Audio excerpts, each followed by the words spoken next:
Buenas tardes, en nombre de la dirección de Centro 2, Patricia Hamra y Alicia Pérego, les damos la bienvenida al cuarto y último encuentro del seminario llamado Síntoma y Sintóm, Articulación, Letra y Diferencia, dictado por Sabatino Cacho Palma. Cuando quieras, Sabatino, puedes comenzar.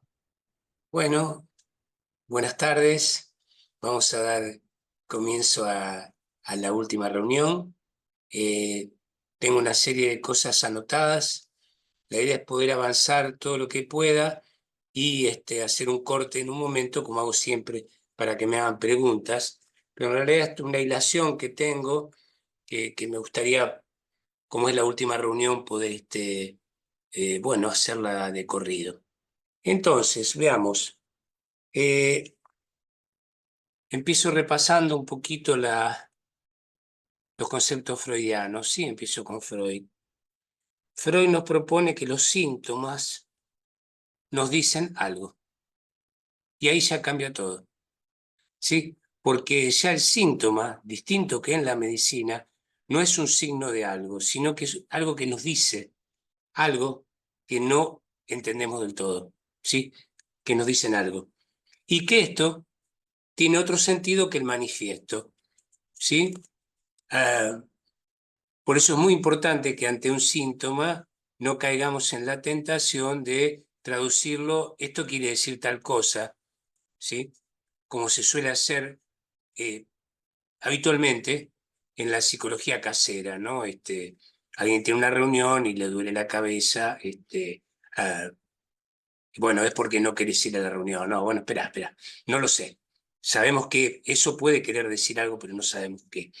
Eh, ¿Se acuerdan que tomé una referencia fuerte de las introducciones al psicoanálisis y tomé dos conferencias, la 17 y la 23?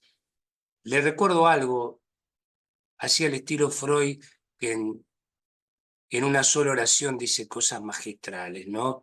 En la conferencia 17 dice algo muy sencillo, pero magistral.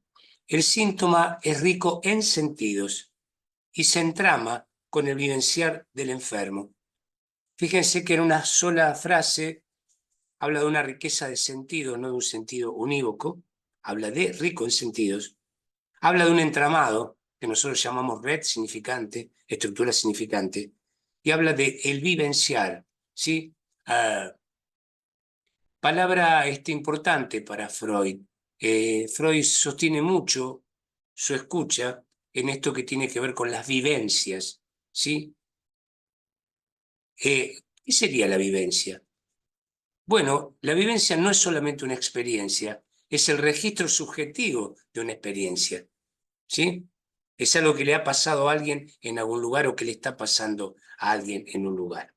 Eh, por lo tanto, no es cierto que Freud busque un sentido único. Sí que hay un sentido oculto en el síntoma o en el sueño, pero no hay un sentido único. Y obviamente nos invita a desentrañar. Mire qué linda palabra, a desenredar, diría, esto que el síntoma propone, y no para eliminarlo. Entonces no se trata de eliminar, de aliviar, de calmar el síntoma, sino de hacer lugar a lo que ese síntoma dice. ¿Y cómo se hace? Bueno, desentrañando, desamarrando, desenredando, ¿sí? Para poder hacer otra cosa distinta con ese síntoma, que no sea solamente padecerlo, ¿sí? Poder hacer algo con él, no desembarazarse de él, sino hacer algo con él. El síntoma entonces, tal como les vengo transmitiendo, es un entramado de signos, un nudo de signos. Y tomando la etimología, que no hay que perder, siempre se trata de coincidencias, al menos dos cosas que inciden, dos o más, ¿sí? Cosas que inciden. Si inciden en el mismo lugar. Esto que el síntoma toma a su cargo en esta cuestión de la condensación, pero siempre se trata al menos de dos o más. Entonces, sigo repasando. La queja o la exteriorización de un malestar o de un infortunio todavía no son un síntoma, porque un síntoma en análisis tiene que portar una pregunta. El síntoma es un interrogante que debe interrogar al analista. ¿Sí? Si interroga al analista, quiere decir que el analista no tiene por qué responder inmediatamente, sino dejarse interrogar por algo que no comprende, al menos de entrada. Entonces, es un interrogante que interroga al analista. Ustedes saben que el psicoanálisis lo funda la histérica.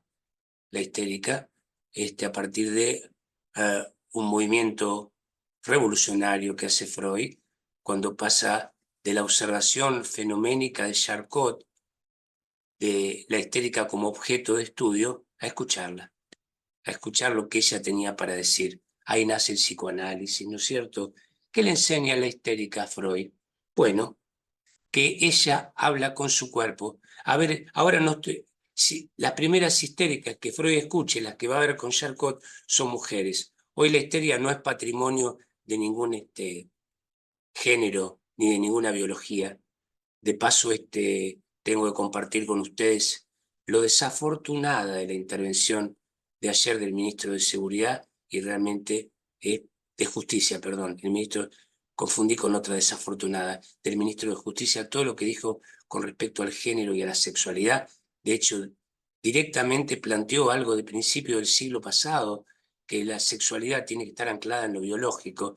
Es decir, es anterior a Freud lo que está planteando. Para el psicoanálisis de ninguna manera la sexualidad se funda en lo biológico, tampoco en lo cultural. La sexualidad es un decir y un decir singular. Por eso también es importante que en esta época donde estamos nosotros sosteniendo ese decir singular, y por eso les estoy contando lo del síntoma, sepamos que el sexo es el decir de cada uno. El sexo se dice y es lo que se dice lo que me ubica en una posición sexuada. No lo da la biología y tampoco lo da la cultura, como quieren imponer en algunos países fundamentalistas. Bien, entonces voy a decir ella, pero refiriéndome a las primeras pacientes que recibe Freud. Ella habla con su cuerpo y habla a través de sus síntomas. Pero en tanto habla con sus síntomas, de alguna manera hay algo que calla. Efectivamente, la histérica de Charcot, y si quieren ver, hay una extraordinaria película que trabaja un caso de histeria atendido por Charcot, que hace una transferencia enorme hacia Charcot, apuesta a que Charcot la va a curar porque Charcot sabe lo que a ella le pasa. La película se llama Agustín, Agustina en francés. Tiene ese título, el nombre de ella, Agustín. Y van a aprender un montón ahí de lo que les estoy diciendo. Porque habla con el síntoma, porque de alguna manera hay algo que calla. Ni hablar en la época victoriana de Freud, donde callaban todo, ¿no? Hay uno de los primeros casos que atiende Freud, es una institutriz que se llama Lucy, que es inglesa y está viviendo en Viena. Y bueno, Lucy viene y le cuenta a Freud lo que estaba callando, que estaba totalmente enamorada de su patrón, y obviamente era un amor imposible. Y Freud la escucha, deja que ella desarrolle su decir, y a las pocas sesiones ella viene y le dice, estoy muy aliviada, estoy muy bien, estoy muy contenta, no porque haya podido solucionar mi problema, que era el amor por este hombre, sino porque lo he podido decir y alguien me ha escuchado. Esto es fundante, y lo fundante tiene que ver con la fuente, con lo que se espera de nosotros, ¿no? Entonces, cuando la histérica y luego cualquier neurótico empieza a hablar en un análisis, hay algo que ya es patrimonio exclusivo de la experiencia del análisis. Y podemos decir que en ese momento alguien entró en análisis, ¿sí? Es donde a mí me gusta empezar a hablar de analizante. Hasta ese momento es un paciente, para tomar una terminología en común de las costumbres, ¿no? Empieza a ser analizante cuando acontece que alguien habla y ya nada sabe sobre lo que dice, que no viene a contarnos lo que sabe, sino viene a hablar sin saber lo que va a decir. Ahí aparece la apuesta y el inicio del análisis. El inicio del análisis y también el inicio del acto analítico lo da la puesta en forma de la regla fundamental. Hable y diga todo lo que pasa por su cabeza. Esto es estructural al inconsciente. Este modo de hablar sin decir lo que se va a decir responde por la estructura del inconsciente. Por eso, más importante que el furor interpretantes, es decir, porque uno tiene tendencia con los primeros pacientes a decir, bueno, y ahora tengo que interpretar, y ahora le tengo que decir algo, más que interpretar o encontrar el sentido oculto, es que ese día, hacer lugar para que alguien diga, incluso absolutamente contrario a lo que se llama sesiones breves o ultra breves, porque considero que una sesión dura lo que tiene que durar, ¿sí? Y no puede estar medida por la brevedad de lo cronológico, porque me parece que antes que nada en cada sesión tenemos que ceder el tiempo para que alguien pueda decir lo suyo. Por más genios que nos creamos y por más que podamos hacer un corte maravilloso o una interpretación que Lacan nos aplaudiría, ¿no? Lo importante es darle el tiempo para que alguien diga lo suyo y para eso nos pagan también, para decir lo suyo. A partir de ahí, y sigo referenciándome en Freud, Freud no se complicó demasiado con esto de la cura en sentido de definir qué esperaba él del tratamiento de un psicoanálisis. No necesitó ni la topología, ni el síntoma, ni el grafo de la subversión del sujeto. Freud decía cosas bastante sencillas. Una de las que dijo casi de entrada fue aliviar las exigencias del super yo, por ejemplo. Pero cuando particularmente tiene que decir qué espera, cuáles son los objetivos de un tratamiento. Escuchen qué sencillo y qué hermoso que un sujeto pueda gozar de la vida y crear. Gozar y crear. ¿Sí? Disfrutar y crear. Esto, como yo le venía diciendo, y ahora sí me empiezo a meter en la lógica lacaniana, esto implica desamarrarse, soltarse de los goces parasitarios y tener el coraje de encontrarnos con la falla estructural que nos habita. Para poder encontrarnos con esa falla que nos habita, tenemos que hacer una marca en el campo del otro con mayúsculas. Es decir, conmover ese lugar donde el otro con mayúscula por estructura, porque es de donde viene el lenguaje, aparece como intachable, ¿sí? Intocable, y ante el cual insistiré por una lógica estructural en ubicarme como objeto. Ser objeto en el campo del otro, como un modo de alojarme. Por supuesto que así llegamos al mundo humano, al mundo del lenguaje, siendo alojados en el campo del otro, pero con esta paradoja, no por demasiado tiempo. Es decir, es un campo donde debo alojarme para salir, ¿sí? Debo pasar por ahí para poder salir. Entonces, ese sujeto, ¿de qué se vale para poder salir de ahí? De los dos elementos fundamentales que les estoy planteando, que son pulsión y síntoma. Si el sujeto queda solamente en el terreno de la demanda, queda tomado absolutamente por el campo del otro. La pulsión hace callar a la demanda, pone en juego otra cosa, y el síntoma interroga el campo del otro. Un síntoma, en definitiva, interroga al otro con mayúsculas. Entonces, un sujeto llega a análisis muchas veces trayendo sus síntomas. Y si no, y esto es lo más importante en esta época, no venga con síntomas, venga con otra clase de cosas que nos va a contar, ¿sí?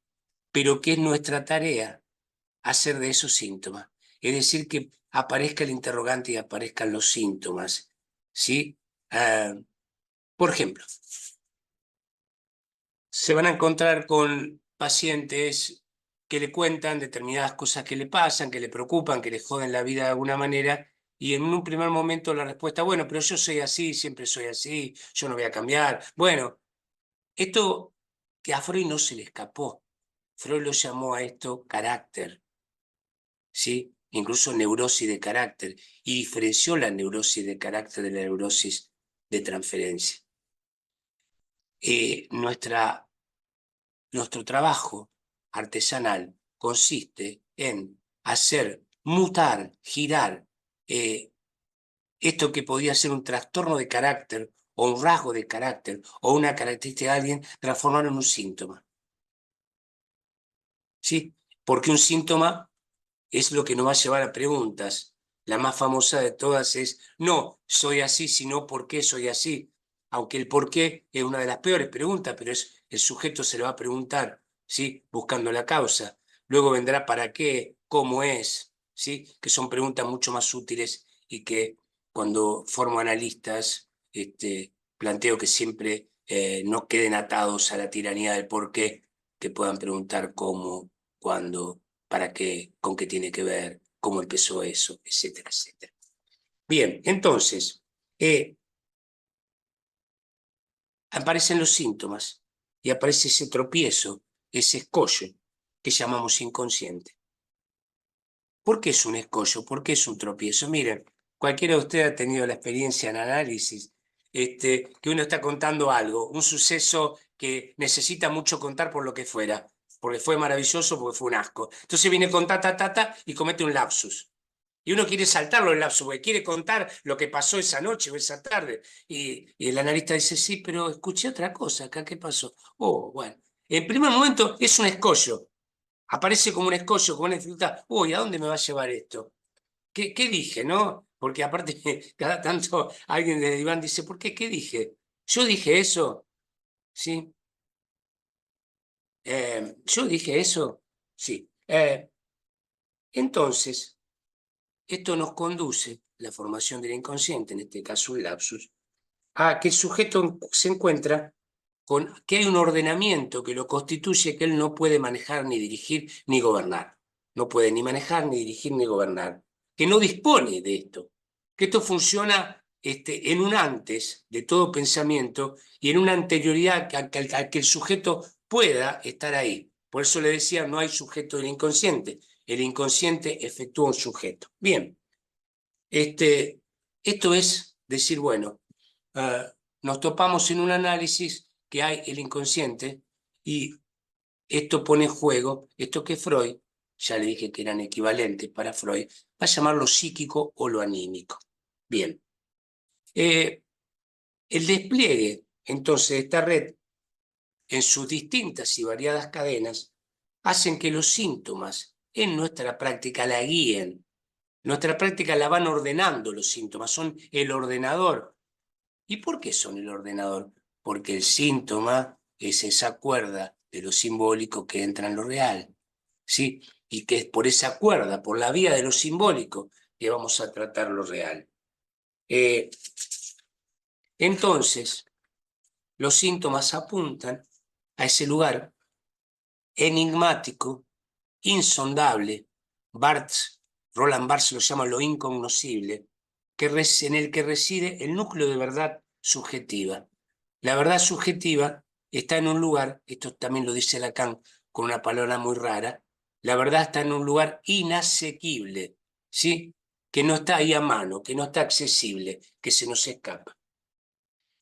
Bueno, sigo repasando. Ustedes saben que nos estuvimos sirviendo de los tres de Freud, ¿sí?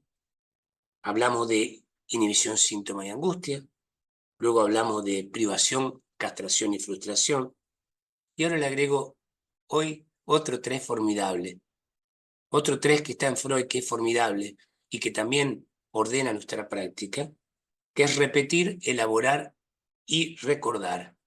Es una mala traducción, recuerdo, elaboración y repetición como sustantivos.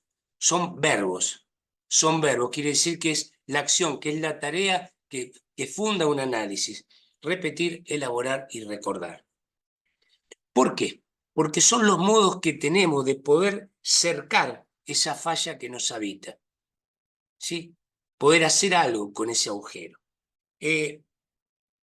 La repetición, y ya estamos, se dan cuenta que quería llegar a la repetición en la cuarta clase, porque estamos en los cuatro conceptos fundamentales, ¿sí?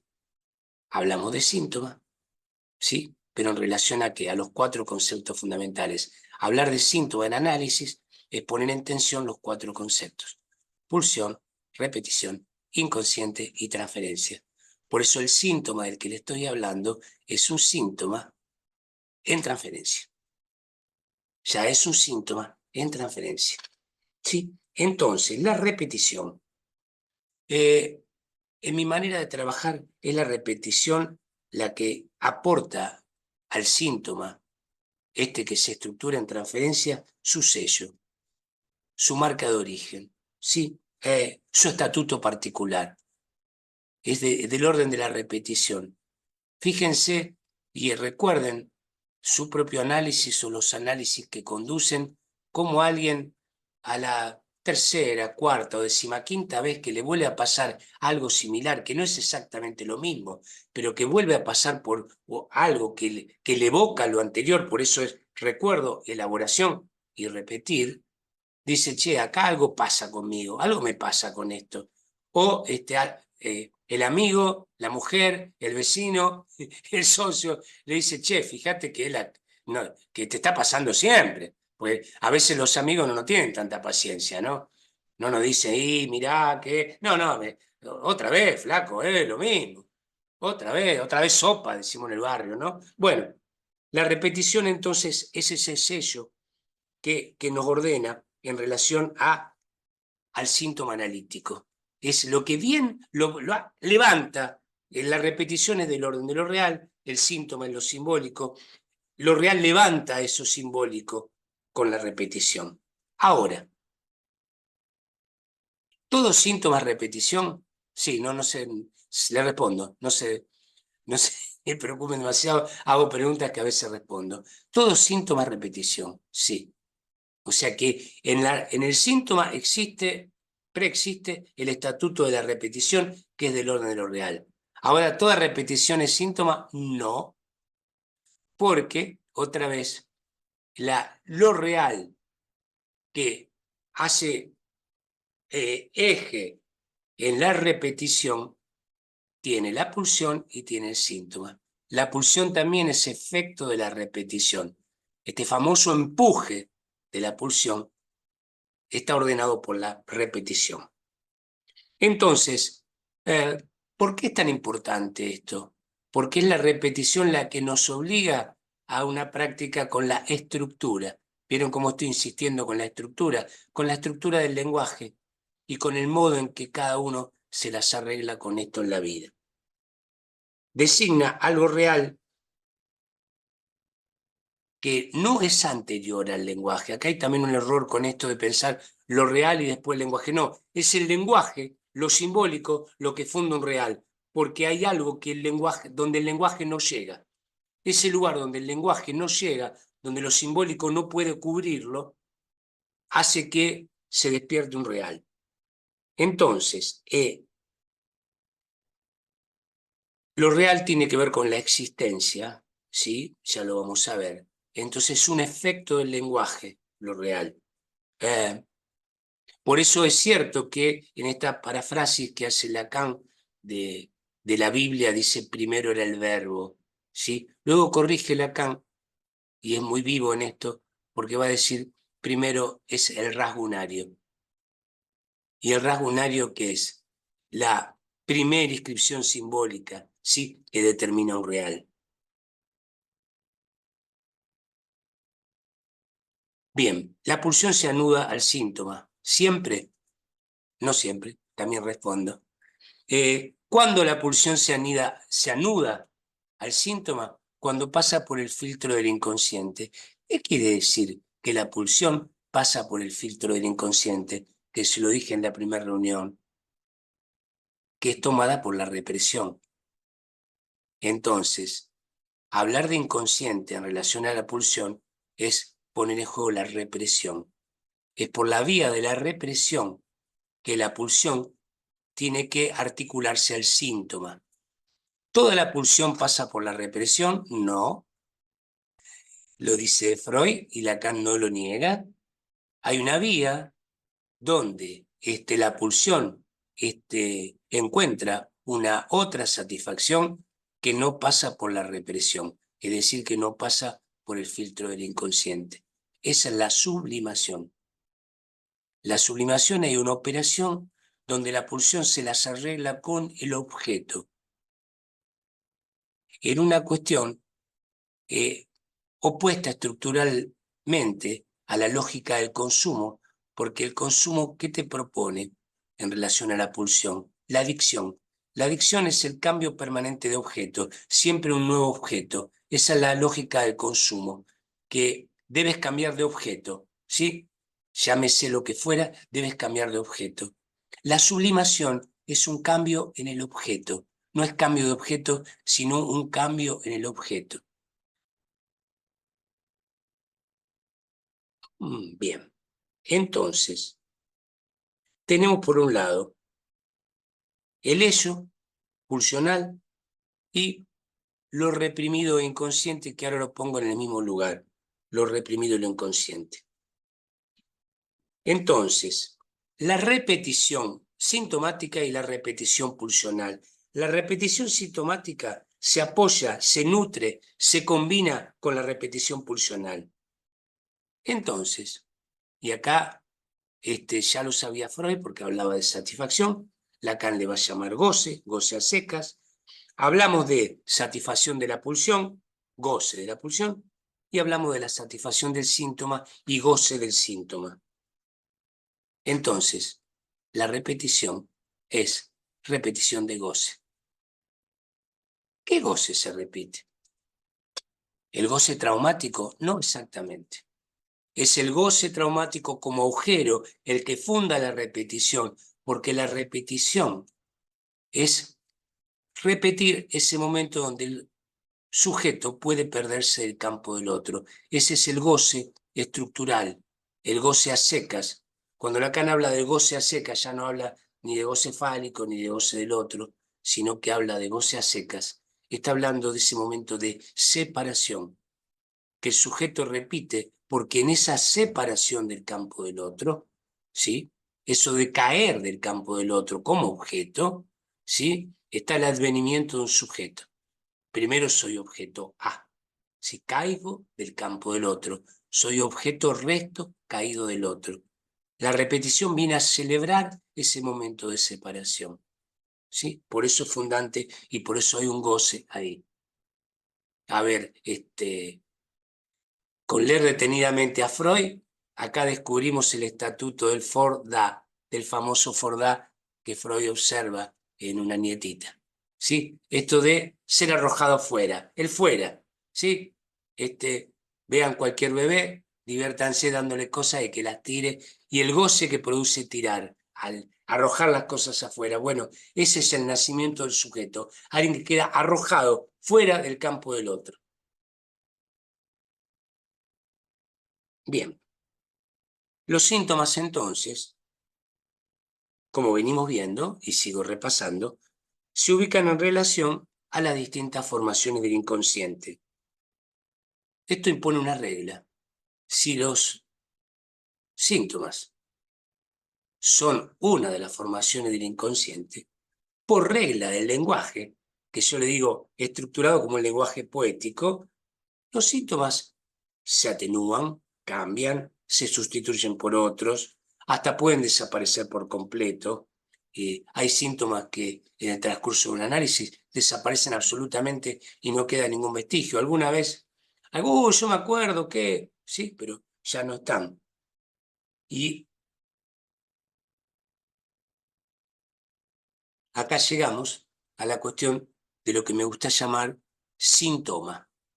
Yo la diferencia en mi práctica y cuando transmito algo del psicoanálisis la hago entre síntoma y síntoma.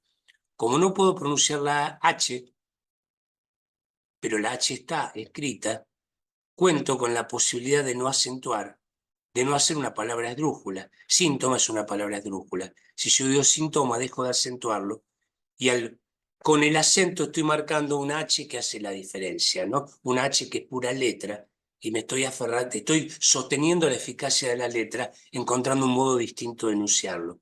Por supuesto, si queremos seguir amando otros idiomas y amando la extranjeridad fundante de nuestro país también para algunos, decimos santon, ¿sí? Y nos afrancesamos, ¿sí? Eso es de cada uno, yo prefiero decirlo en criollo.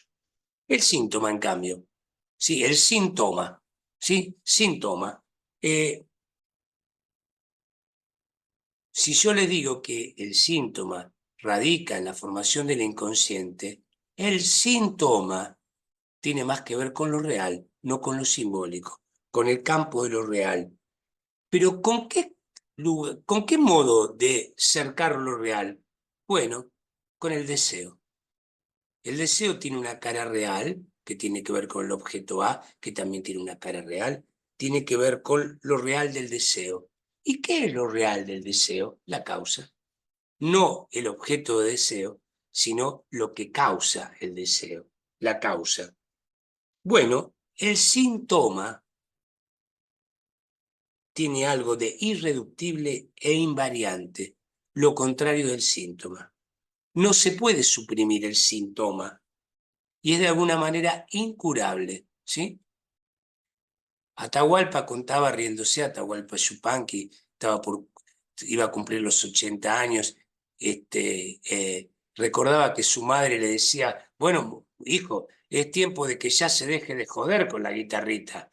No, no se le pasó nunca, tocó hasta el último día a su estilo y a su manera, ¿no?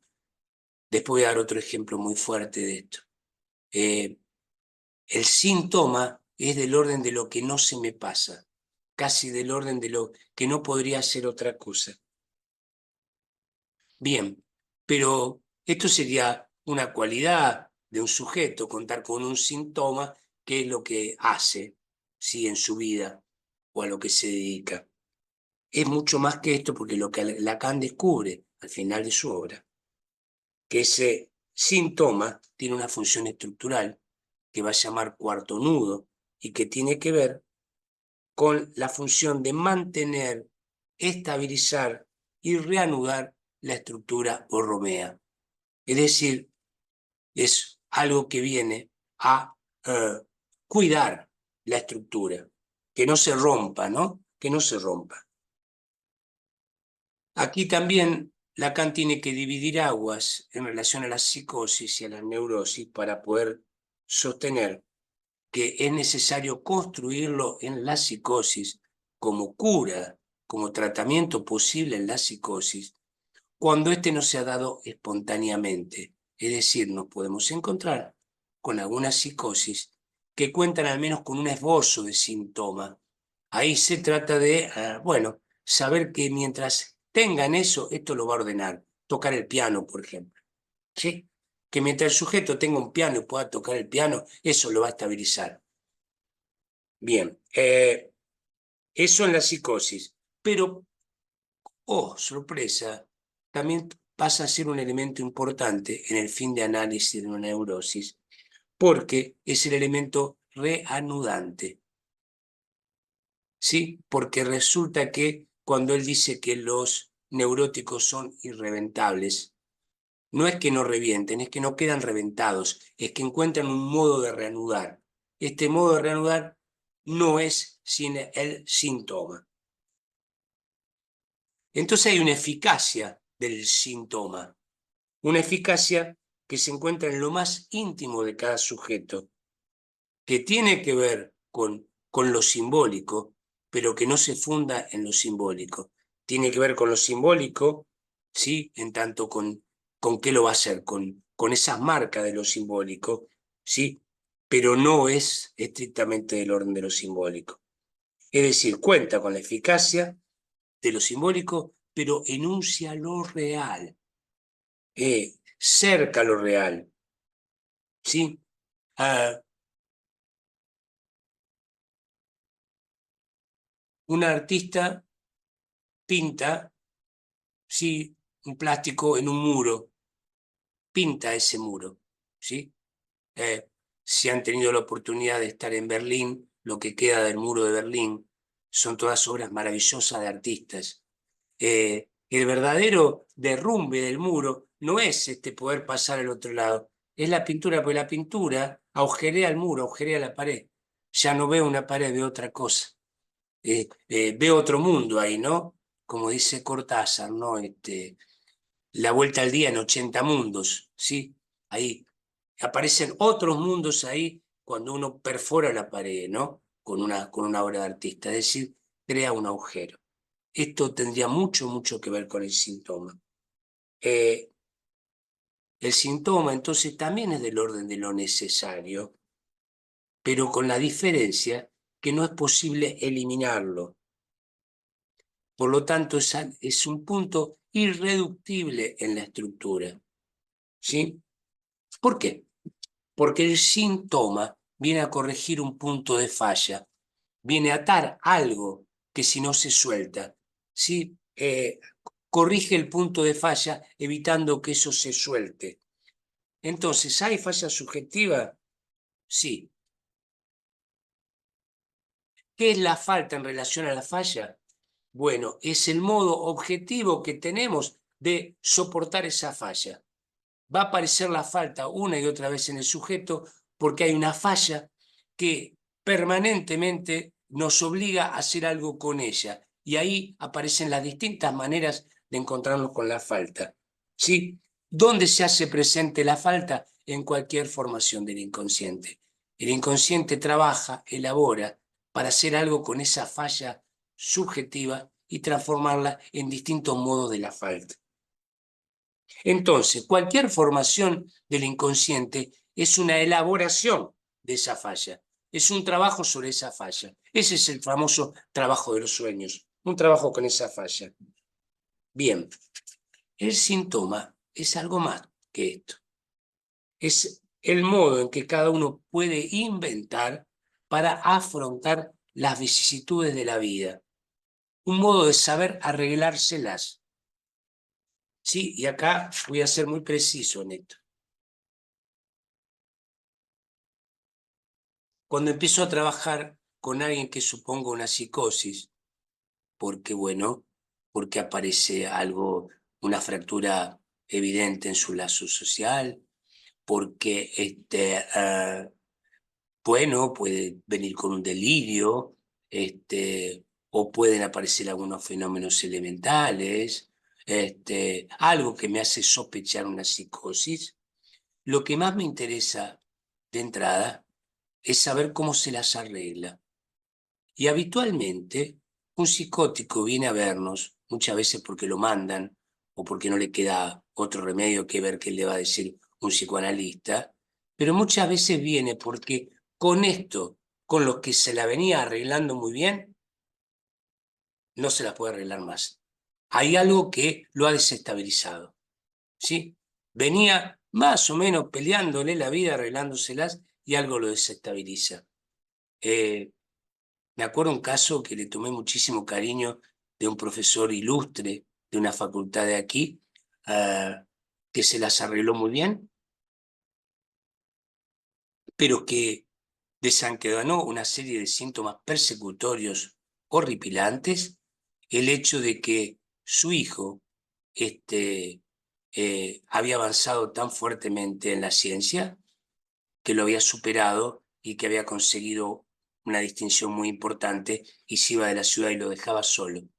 Esto, distinto de la neurosis que vendría a llorar, el nido vacío, mire mi hijo con todo lo que hice, lo quiero, lo extraño, no, se transformó en un síntoma persecutorio donde unos tarados, unos muchachos de mierda, unos tarados que estaban ahí en el barrio, se la pasaban toda la noche en el kiosco y primero no dejaban de dormir y luego empezaron a hablar mal de él.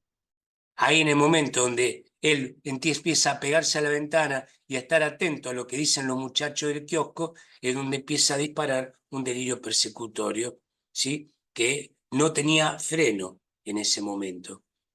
Pero encuentro que en un momento, cuando los nombra, que son unos tarados porque están al pedo, bueno, van a hablar peste de esto, le digo, claro, y su hijo no es ningún tarado. No le puedo decir lo ha superado, por eso está así, ¿sí? Pero es en relación a que pudieran volver a encontrar ciertas marcas que reconozcan que él tampoco era un tarado, que él podía también vivir sin su hijo, pero tenía que arreglársela de otra manera a partir de ahora, ¿sí? Y arreglársela también implicaba una nueva manera de encontrar un reconocimiento, ¿sí? Entonces, ¿por qué les cuento esto? Porque es clave para mí en la clínica con la psicosis saber cómo se las arreglan, cómo se las arreglaron, ¿sí? En un momento, cómo en un momento no se las pudieron arreglar y cómo hacen para volver a arreglárselas. ¿Para qué? Para no desestabilizarse, para no enloquecer. Se puede ser psicótico y no hace falta ser loco, y se puede ser loco sin que eso tenga que ver con la psicosis, ¿no? Entonces, ¿por qué? Porque ahí hay un saber hacer. En ese modo en que cada psicótico puede arreglárselas para estar en la vida, para no quedarse totalmente al margen de la vida, internado, medicado, babeando, siendo un inválido, sino que pueda vivir la vida, es esto, hay un saber. Y ese saber, arreglárselas, es seguir sosteniendo que hay un sujeto ahí. Hay un saber, entonces hay un sujeto. Un amigo difícil de leer, pero notable psicoanalista, tal vez uno de los más notables acá en Argentina, que se llama Daniel Paola, que le gusta mucho jugar con el significante, dice sin toma, pero dice también sin tomar. Sin tomar quiere decir que el síntoma es siempre un modo de desprenderse, de no quedar totalmente tomado o alienado al campo del otro, ¿sí? Que en la psicosis es peor porque es al goce del otro.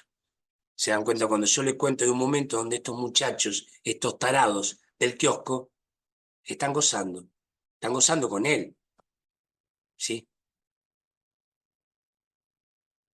O sea, el camino era despegarse, no quedar tomado, ¿sí? Por estos muchachos, para volver a ordenar su vida como pueda, ¿no? El término, Lacan hace estas jugarretas, toma un término absolutamente en desuso, no existía esa palabra que él busca, proviene del siglo XV. Bueno, si quieren después busquen etimológicamente por qué Lacan busca Santón en francés, por qué lo hace jugar con Santo Tomás, que todo tiene que ver con también una formación jesuítica y la cuestión religiosa en Lacan, todo eso. Pero a mí lo que me importa es que nombra algo distinto. Es decir, que viene a decir, esto se hace con el síntoma, tiene que ver con el síntoma, pero es algo distinto. Por eso le decía, bueno, para nosotros es una H que viene a nombrar una diferencia, tal vez una pequeña diferencia, porque se hace con el síntoma, sin embargo es algo distinto, algo diferente.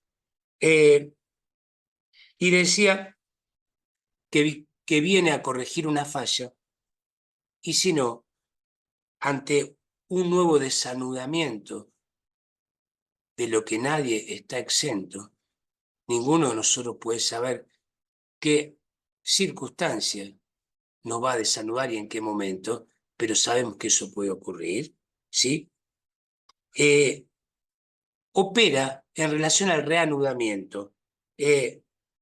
Reanudamiento en el doble sentido del término. Porque reanudar es volver a mis cosas, ¿sí? Es poder volver a tomar las coordenadas con las que estuve viviendo hasta ese momento, que en un momento de devastación, de destitución subjetiva, el sujeto no puede reanudar su vida, y esto es así, lamentablemente es pavoroso, pero es así, puede reanudar su vida, pero también puede volver a anudarse, ¿sí? Entonces, contar con un síntoma en la neurosis no va a impedir que ante los golpes de la vida, como dicen los poetas, se desanude, pero sí, contando con él, va a poder reanudarse de una manera en la cual el sufrimiento no resulte absolutamente arrasador e invalidante.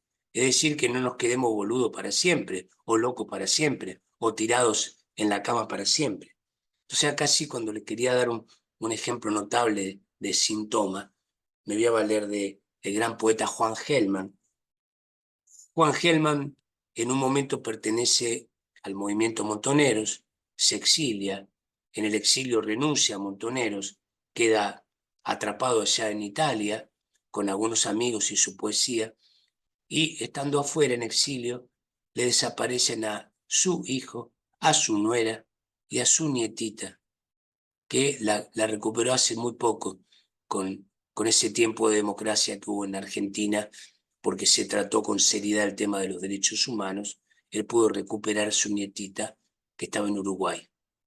Hellman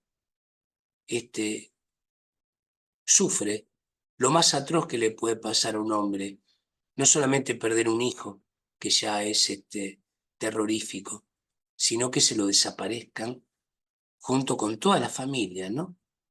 Su nuera y su nietita. Que la pasó mal, que sufrió, que estaba destrozado, no hay duda, pero no dejó de escribir. No terminó en un manicomio o como le digo, tirado en la cama o totalmente alcoholizado. Siguió escribiendo hasta el último día, es decir, se aferró a la poesía y respondió con poesía. Hay un texto incluso de Eduardo Galeano que le hace un homenaje a Hellman, donde Eduardo Galeano, metiéndose en la piel de este amigo Hellman, dice: hijito querido, yo no te maté.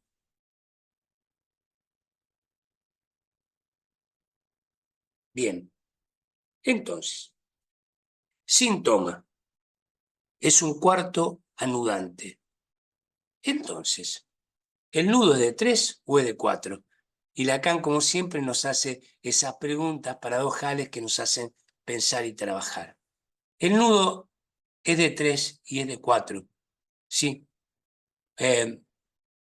Yo creo que Lacan nos saca de cualquier cuestión donde tengamos que definir binariamente algo, sino que nos dice es esto y también es esto. Bien propio de la lógica del inconsciente, ¿no?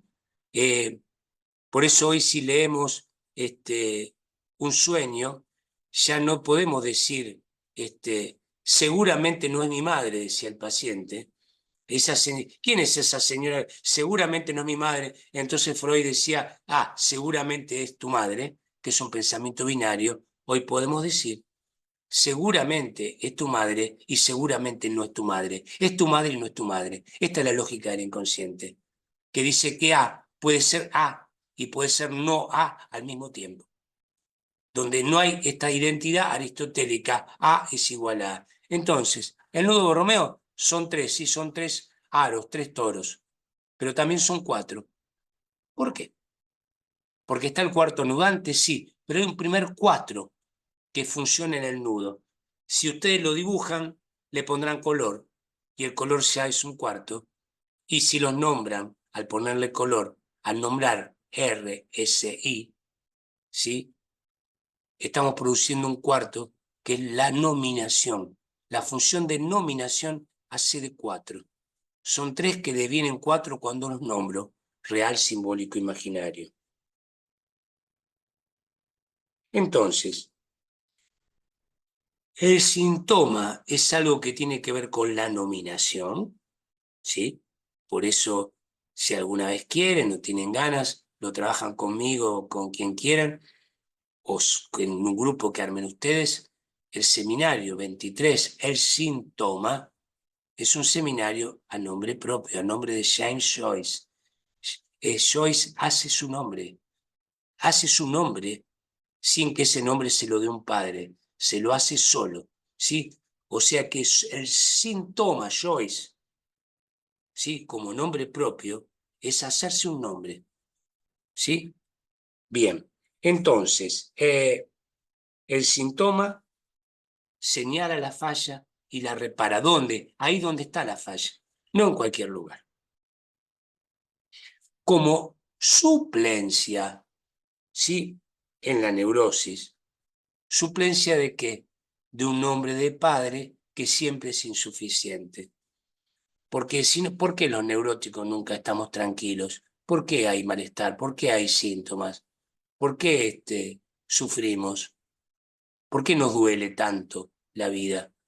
Porque el nombre del Padre falla, aún para los religiosos. Siempre hay un momento donde falla, y si no falla son esos fundamentalistas que van a poner una bomba en algún lado, ¿no? O salir a matar a todos los que piensan distinto, ¿sí? Si no, en algún punto falla, ¿sí? Les recomiendo, si no la vieron y alguna vez la vuelven a dar, hay una obra maravillosa de teatro que se llama La Duda, y el personaje es un sacerdote. ¿O qué se creen ustedes? ¿Que los sacerdotes no dudan? Salvo, ya les digo, un fundamentalista mesiánico. Que Dios nos salve, no hablando de Dios. Es decir, que en la neurosis el nombre del Padre no abarca todo, no nos salva, no hay salvación. Ser psicoanalista es bancarse que no hay salvación. Ser Jim Jones en las Guayanas y que nos matemos miles juntos en una experiencia mística delirante, creer que hay alguna salvación. Bueno, nosotros no creemos en la salvación, por eso hacemos psicoanálisis, ¿sí? No hay salvación. Y si no hay salvación es porque el nombre del Padre trae un fallido. Sí, entonces es siempre insuficiente y eso hay algo a suplir, a donde el Padre no llega, esto tan famoso que se repite como loro, ir más allá del Padre, implica ese algo más que tendremos que ponerlo nosotros, que tendremos que escribirlo nosotros. Por eso el otro día cuestionaba tanto la idea de la sobredeterminación. Sí, hay páginas escritas en nuestro libro, sí, seguro, pero hay páginas que tenemos que escribir nosotros, o quedarán en blanco, ¿no? De ahí seremos responsables, como dice Lacan en este texto que le recomendé, La ciencia y la verdad. De nuestra posición de sujetos, somos siempre responsables. Suplencia en la neurosis y restitución en la psicosis. Y acá le estoy abriendo todo un temón, todo un capítulo, que es la diferencia que hay entre suplencia y restitución. ¿Cómo opera la restitución en la psicosis? Bueno, ya no es un nombre del Padre insuficiente, sino que hay que colocar un significante que ahí donde el significante del nombre del Padre, esencial a la estructura, no se inscribió como algo faltante, no se inscribió, por eso hablamos de forclusión. No, entonces el sujeto no cuenta con el rasgo unario. ¿Sí? Al no haber inscripción del significante primordial, no hay rasgo unario, no hay modo de tratar a lo real por lo simbólico, y hay que inventarlo, hay que armar un artificio para poder hacer eso, creando un significante que venga a ese lugar de la restitución. Por eso, el gran maestro Freud no pretendía acallar el delirio, sino que decía que en todo delirio hay un núcleo de verdad. ¿Sí? Acallar el delirio en la psicosis equivale a neutralizar el síntoma en la neurosis. ¿Sí? Es por la vía del delirio que quien nos viene a ver está intentando poner en juego la restitución. ¿Sí? Entonces ese delirio nos tiene que llevar a algo tan raro que dice Lacan, pero que a mí me gusta. Sí, el neurótico opera produciendo metáforas. Lacan va a hablar en la psicosis de metáfora delirante. Parece un oxímoron. ¿Cómo? Metáfora delirante. Sí, porque se trata de poder elaborar en ese delirio ese significante que funcione para cada sujeto como un punto de amarre.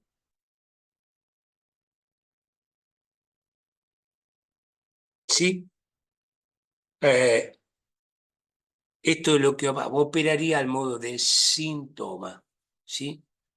Poder ubicar un significante que haga de ese uno para ese sujeto, ¿sí? Y que funcione como un ordenador, porque tiene que ordenarse sin contar con el nombre del Padre.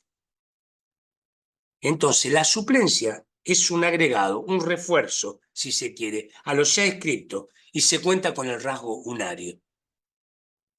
En la psicosis hay que hacer ese uno de la singularidad, uno entre tantos, encontrar ese uno, que es esto que tanto fascina, porque Lacan se deja fascinar por Joyce, pero también nos enseña a que hay algo que nos debe fascinar en la psicosis, que nos debe interesar para que podamos permitirle al psicótico encontrar ese uno, ¿no? ¿Sí?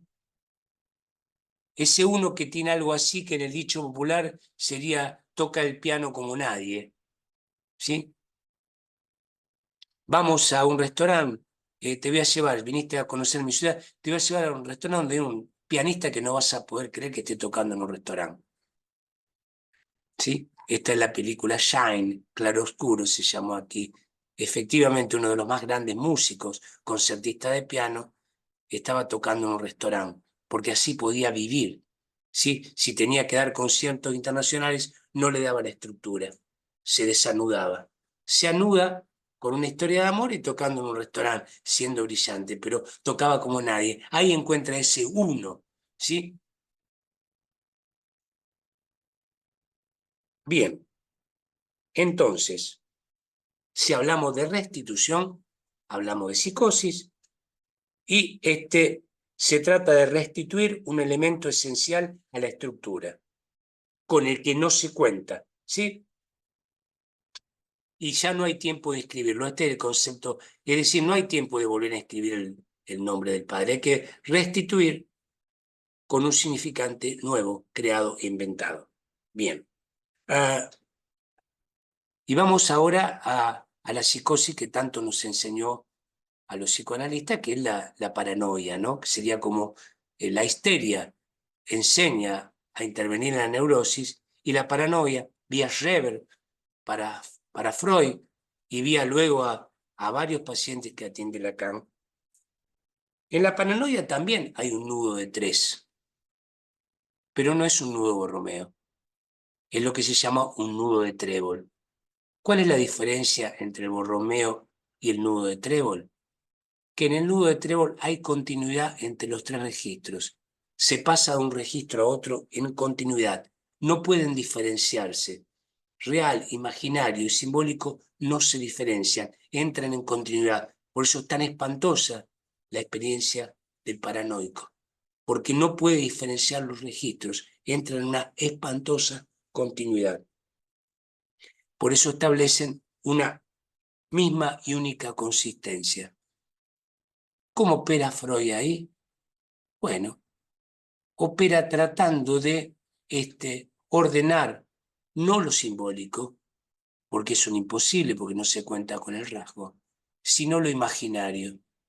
¿Cómo se ordena lo imaginario ahí?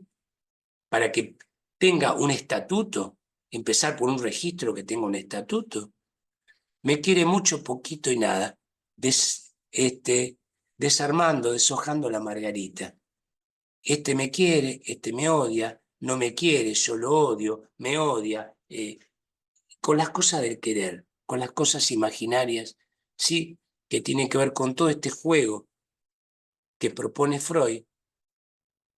Yo lo quiero, no, en realidad él me quiere, no, en realidad él me odia. Bueno, esto está en un artículo insuperable de Freud que se llama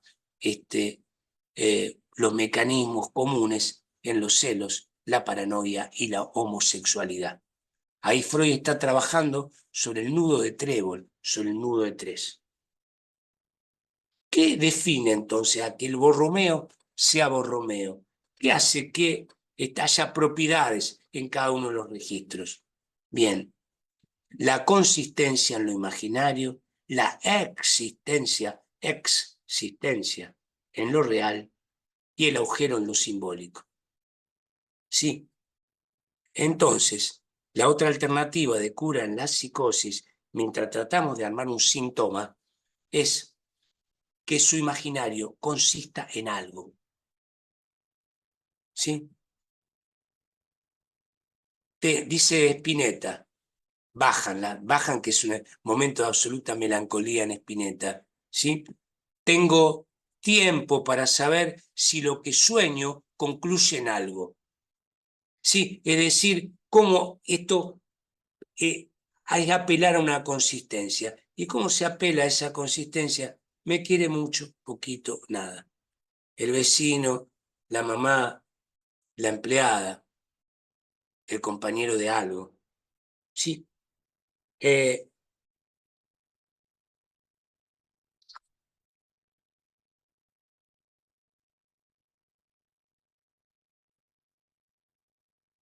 De las dos maneras, el síntoma es algo que corre por cuenta del sujeto.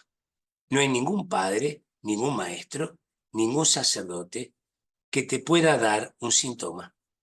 En todo caso puede colaborar, puede participar o puede oponerse estructuralmente, ¿no?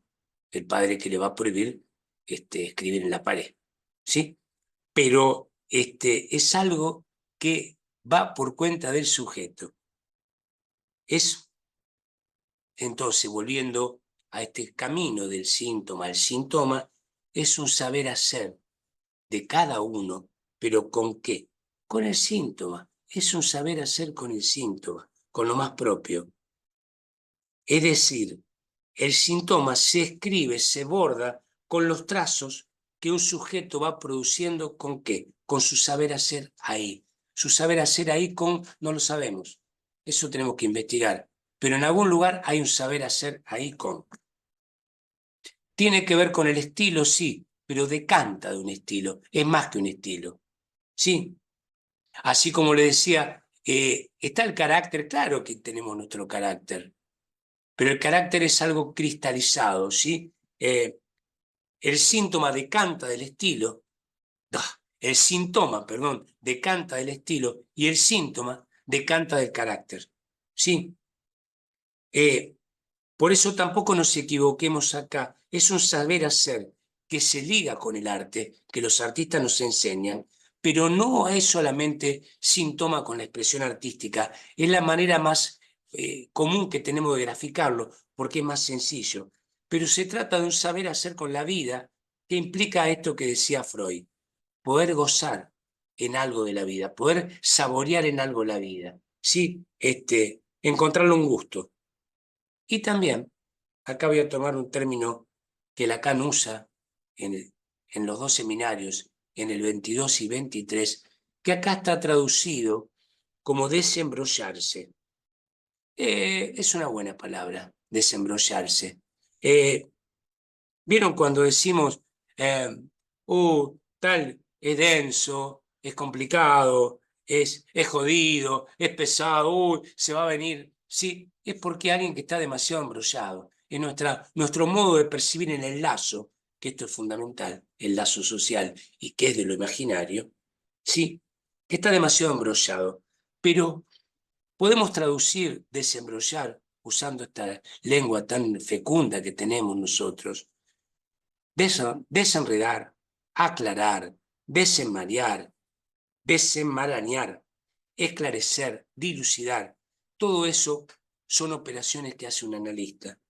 Desenredar, aclarar, desenmarañar, esclarecer, dilucidar, desentrañar. ¿A dónde nos conduce esto? A desenlazar. Y a mí, cómo me gusta pensar el fin de análisis como un desenlace. Así como en una obra, en una película hay un desenlace. Porque también un fin de análisis de la ruptura, un enlace. Tuviste tanto tiempo, fuiste tan importante y un día, como dice ese hermoso tango, seremos como dos extraños, ¿no? Sí, es decir, se termina esa relación, ese enlace. Y un análisis, el psicoanálisis, sí termina. Es la gran diferencia con la psicoterapia. Hay una promesa que no es que estaré siempre a tu lado, sino todo lo contrario. Un día vas a partir, ¿sí? Un día vas a partir y yo me voy a caer de este lugar en el que me estás poniendo. Es decir, el desenlace es terminar con el embrollo con un analista. Porque uno se embrolla con el analista. ¿Y cómo? ¿No? Para esto, la propuesta del síntoma es llevar al límite de cada uno, de cada caso, ese saber hacer. Exprimir ese saber hacer.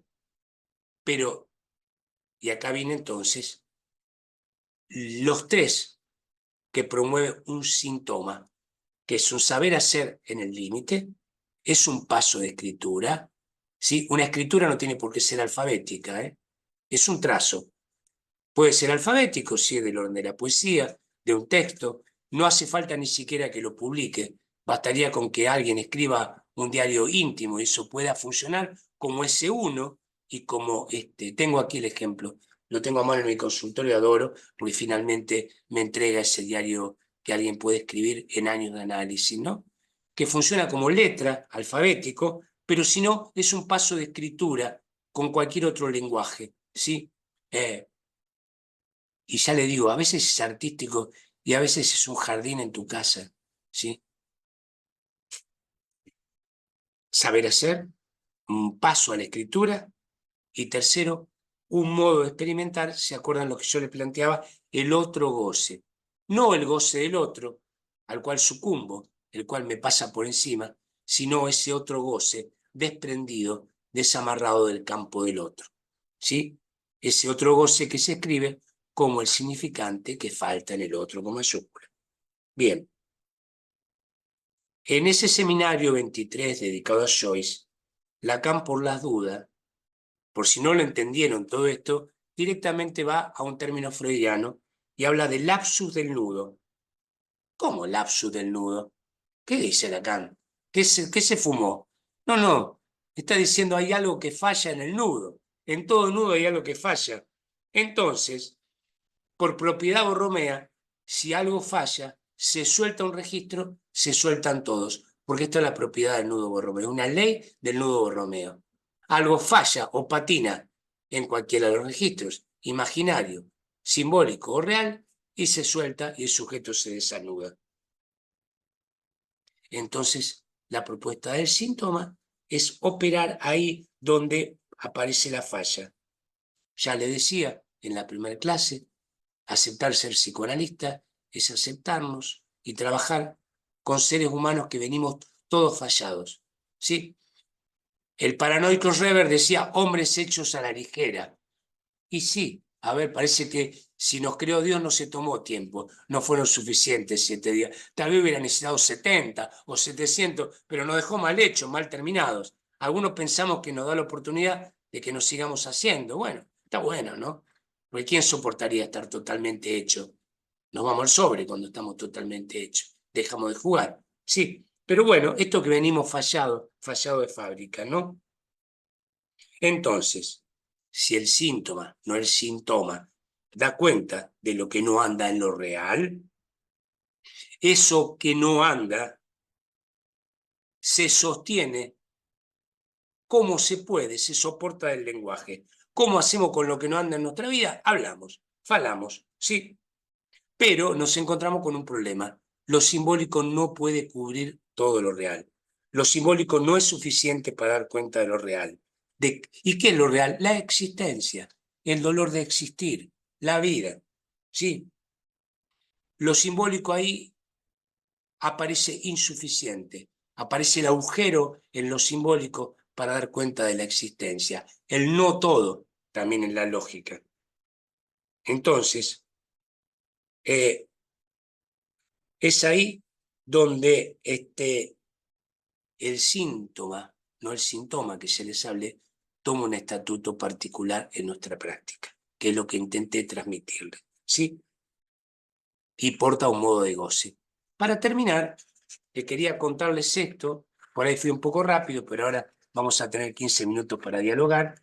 Les voy a leer un fragmento del seminario 22, RSI. ¿Se acuerdan que yo insistí con la clase 6 del RSI, que es del 18 de febrero del 75? Y esto para terminar, les leo otra vez algo de lo que hemos hablado, a modo de repaso.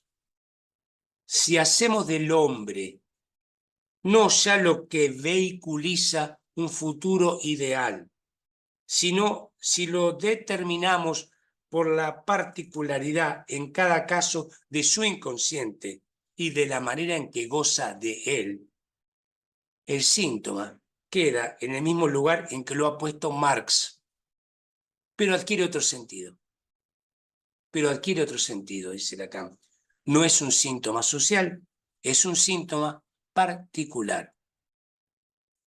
Hasta acá la cita de Lacan. Les recuerdo que Lacan, ante el imperio de lo universal, de la ciencia, el imperialismo de la ciencia, que es lo universal, el para todos, desprende, siguiendo a Aristóteles, la lógica de lo particular. Pero a esa lógica de lo particular le pone un nombre de su época. Lo existencial, la singularidad, la existencia. Por eso, en vez de hablar en los matemas de la sexuación de lo particular, va a decir existe. y aparece toda la lógica de la existencia, afín a lo real, ese real que sostiene el psicoanálisis. Bueno, esto, hasta acá llegué con lo que les quería traer. Después tengo muchas más cosas, pero quiero sobre todo escucharlos, ¿sí?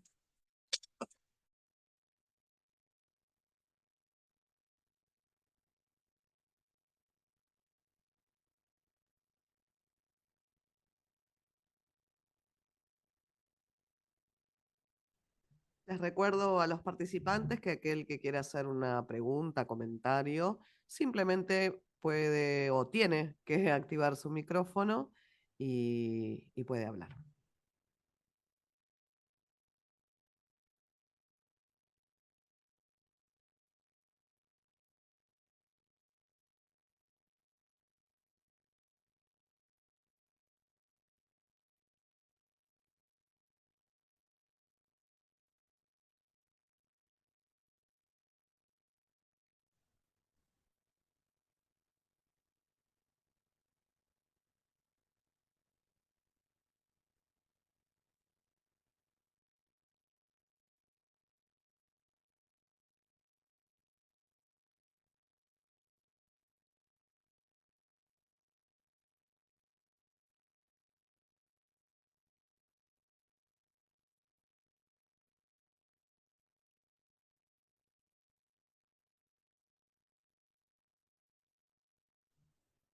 Bueno, Hola, profe.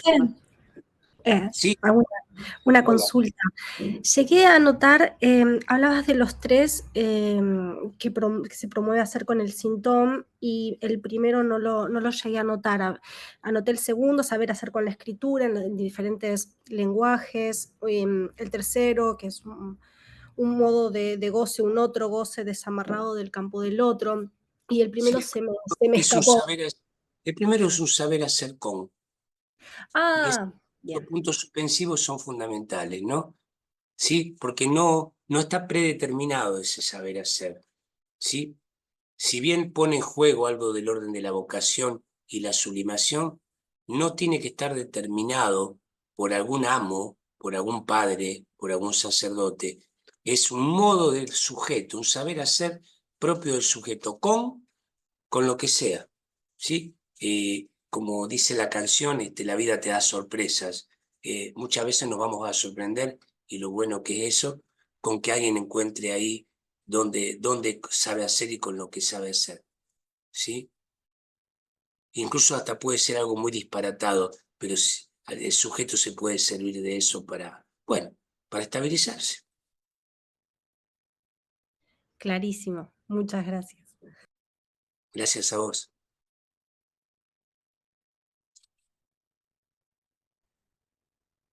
Hola, Cacho, ¿cómo estás? Yo tenía otra Bueno, consulta. sí, Bien, hoy nombraste el síntoma es invariante. A sí, mí se me hacía una pregunta, que, bueno, justamente si alguien, nada, tiene un síntoma único, ¿no? Y singular, justamente es invariante, o puede llegar a, no sé, como metaforizar de algún cierto sentido este síntoma, ¿no? Como encontrar alguna otra forma de saber hacer.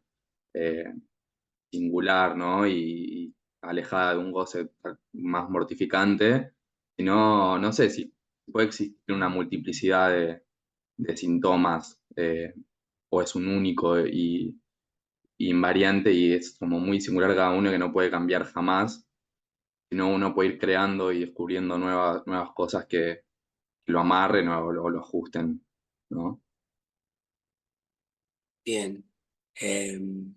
Muy buena pregunta. Claro que hay un montón de actividades y tareas que un sujeto puede hacer en su vida y está bueno que encuentre variantes y formas y búsquedas. El síntoma tiene algo de invariante porque es eso que no se puede dejar de hacer, aunque uno haga un montón de otras cosas, que está siempre, por eso funciona sobre todo en la psicosis como un ordenador de la estructura, algo que estabiliza. Todo eso, pero a ver, yo tengo y ya llevo 50 años de amistad con un amigo fotógrafo que nos saca fotos todo el tiempo. Es más, hay momentos donde anda sin su cámara, porque aparte no le gusta sacar con el celular. Ama su cámara, ¿no? Como a sí mismo. Ha ido cambiando y siempre tiene la cámara que él quiere tener. pero no puede evitar que ante cada situación él esté viendo el encuadre de qué fotografía hay ahí, aunque no la saque, ¿sí?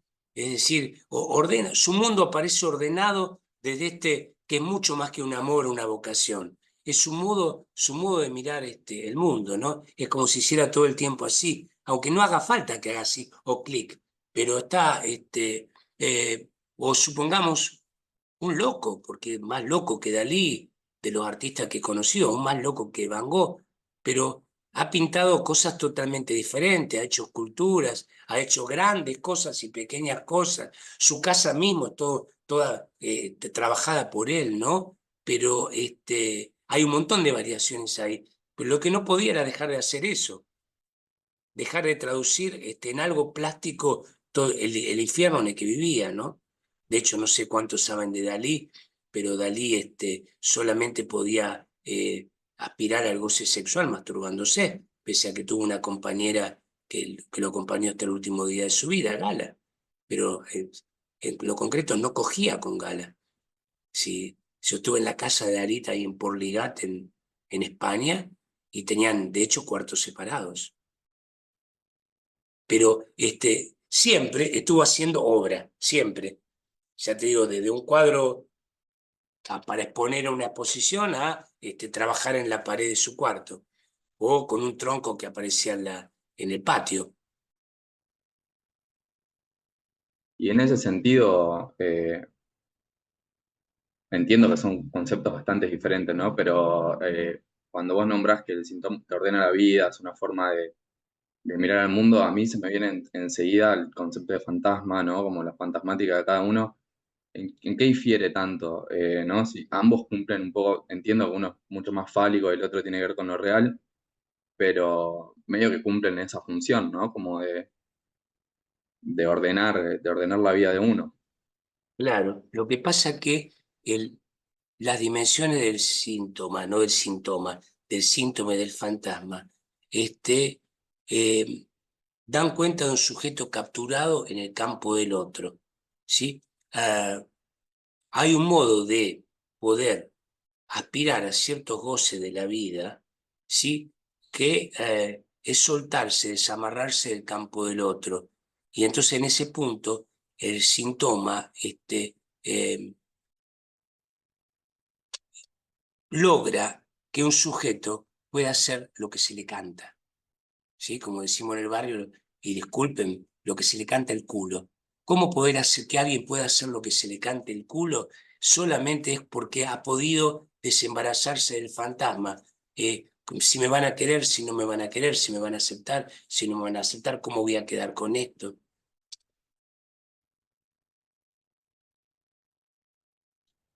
Bien, tiene que ver un poco con lo que vos nombrabas, creo, en las primeras sesiones, en las Sí. primeras reuniones, con esto del goce estético, ¿no? Que lo llamabas vos, ¿Cómo? como vos nombrabas un goce estético, que me parece que es algo Sí, un que goce estético, sí. tiene que ver con eso, ¿no? Sí, sí, Como sí. poder lograr ese otro goce.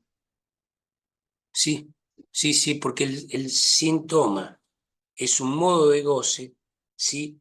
Que se ha podido soltar de estas ataduras, ¿sí? El fantasma y el síntoma implican un modo de gozar, pero un modo de gozar, en todo caso, en la miseria. Es gozar de la miseria neurótica, como dice Freud, ¿no? Es contentarse con poco, no moverme de ahí. Lo otro es abrir una instancia. Bueno, me ha pasado, suponete por eso, no todo en lo artístico. No sé si han tenido la experiencia de conocer escaladores de altas montañas, ¿no? Gente que ha ido al Tíbet o a la Concagua, o se propone subir a determinado volcán.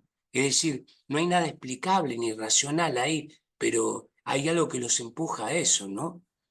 ¿Y para qué? Para si llegaste arriba y qué, ¿no? A ver, no sos campeón olímpico, no sos un top ten que te van a pagar una fortuna, al contrario, gastaste un montón de cosas para estar ahí. Bueno, ese es un goce que no está destinado a colmar a ningún otro, ¿no?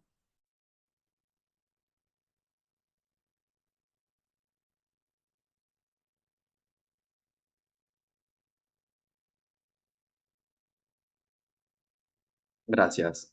No, gracias a vos. Muy buenas preguntas. Y está bien porque son preguntas que tienen que ver con nuestra práctica, ¿no? ¿Sí? Buenas tardes. Acá te pregunto, me quedé escuchando lo que decías en relación al síntoma y en una de esas, los ejemplos que pusiste siempre fueron de adultos, ¿no? Me quedo pensando en la adolescencia o en una de esas, los desenganches que se producen ahí y cómo armar eso, ¿no? O cómo Perfecto. se las arregla con la vida un joven ahí, ¿no? Claro. Bueno, acá tenemos que poner un primer paréntesis. No tiene ningún sentido propiciar en un niño un síntoma, en un niño, como así Ajá. no tiene ningún sentido, pese a que lo hacen y es aberrante, propiciar en el niño una elección sexual, Ujú, ¿sí? Para mi gusto no se trata ni de censurar ni de reprimir, pero tampoco de habilitar. Ahí se siente nena y es nene biológico a los 4 años, bueno, que sea una nena. Es decir, hay todo un tiempo en la niñez donde en ese punto coincido con Winnicott, la realidad del juego es jugar, está jugando, todavía está jugando. Creo que en la pubertad se empiezan a establecer esos hilos que yo te digo, esas trazas que confluirán o no en un síntoma, pero ahí en la pubertad ya empiezan a aparecer esas trazas. Creo que sí, que un adolescente probablemente salga de su adolescencia ya contando con un síntoma. De hecho, bueno, otra vez Joyce, la primera gran ujú, obra de Joyce es la del artista adolescente. mm, Joven artista sería, pero la traducción está bien, aunque no es literal, es correcta la del artista adolescente. Y ahí ya empieza a ser Jane Joyce, ya empieza a ser su nombre. Claro, se la tiene que arreglar sin el nombre del padre, claro. ¿sí? Pero logra hacer una suplencia, ¿sí? No necesita un delirio para restituirse. Logra ese ego que hace su escritura, ¿no? Va armando y lo logra empieza en la adolescencia, ¿sí? Gracias. Gracias a vos.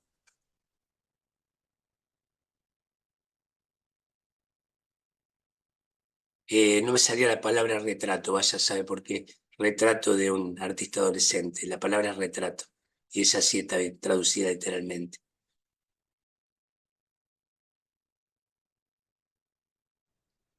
¿Alguna pregunta o comentario más tienen para hacerle a Sabatino? Walter. Agrego una, porque me surgió, perdón, me surgió una duda. En Sí, relación dale. en relación a Joyce, siempre creí que el síntoma era su escritura, pero vos también Sí, hablaste de hacerse un nombre, y es sí. cierto, porque también está eso. Entonces, el síntoma sería el haber logrado hacerse un nombre o su escritura, o por medio de su escritura hacerse un nombre. Qué buena pregunta, gracias. Claro, es que por eso le hablaba que hay un cuarto que lo da la nominación. Sí, siempre en esto que nos diferencia, en esto que logramos armar, que tiene un goce, que tiene un saber hacer y que hay un paso a la escritura, lo que anuda eso es el nombre propio, ¿sí? ¿Sí? Por eso es más que un estilo, esto lo hizo tal, ¿sí? Ah, esto es propio y distintivo. Es decir, cualquier persona que lee agarra un párrafo de Joyce y dice, esto es Joyce. Pero si no, vayamos a la música. Yo reconozco a Spinetta aunque no conozca el tema con 3 acordes. Su modo de tocar la guitarra, su modo de transmitir, son 3 acordes. Esto es el flaco. O el indio, ¿sí? El indio Solari. Son 2 acordes, tac, no, es indiscutible, es eso que es absolutamente singular. Solamente él, si no está él, nadie puede hacer eso, ¿sí? Esto es clave para pensar el síntoma. Pero ya te digo, ah, lo hace un buen pescador y un buen asador, ¿eh? ¿sí? Hay un buen pescador que va a saber sacar ese pescado, y un buen asador que va a lograr algo que otro no lo va a lograr. ¿Cómo hace? No lo sé. Se me encantaría asar así, ¿sí? Estuve 8 días en la Patagonia y entre las cosas que ofrecieron, cordero hecho a la estaca, ¿sí? Un banco nos invita por la obra, y dice, no, pero hay que llamarlo a tal para hacer cordero. Y vino ese tal, ¿no? Bueno, eso, a ver, nadie va a ser el cordero como él. Por eso es un saber hacer, pero que hace el nombre. Ah, cordero, tal. ¿Sí? Entiendo. Gracias, profe. Gracias a vos. Bueno, estamos en la hora. Yo les agradezco la paciencia, la escucha, y bueno, y mi deseo de seguir aportando al psicoanálisis, a nuestra práctica. Es un modo de pagar esa deuda impagable con nuestros maestros, pero sobre todo con lo que el psicoanálisis ha hecho conmigo.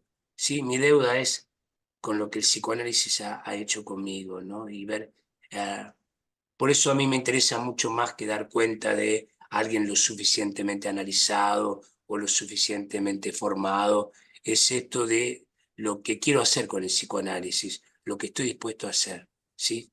De eso me preocupa mucho más que lo que el psicoanálisis puede resolver de mi vida o de los demás, sino lo que estoy dispuesto a hacer, lo que creo que se puede hacer, ¿sí? En ese punto ligo ese saber hacer con lo que puedo y quiero hacer, ¿no? ¿Sí? Si el psicoanálisis es un síntoma para mí, sí, pero articulado a la escena, articulado a la creación, en mi caso teatral. No podría sostener mi práctica psicoanalítica si no contara con esa suplencia que hace el teatro en mi vida, la otra escena, como dice Freud, ¿no?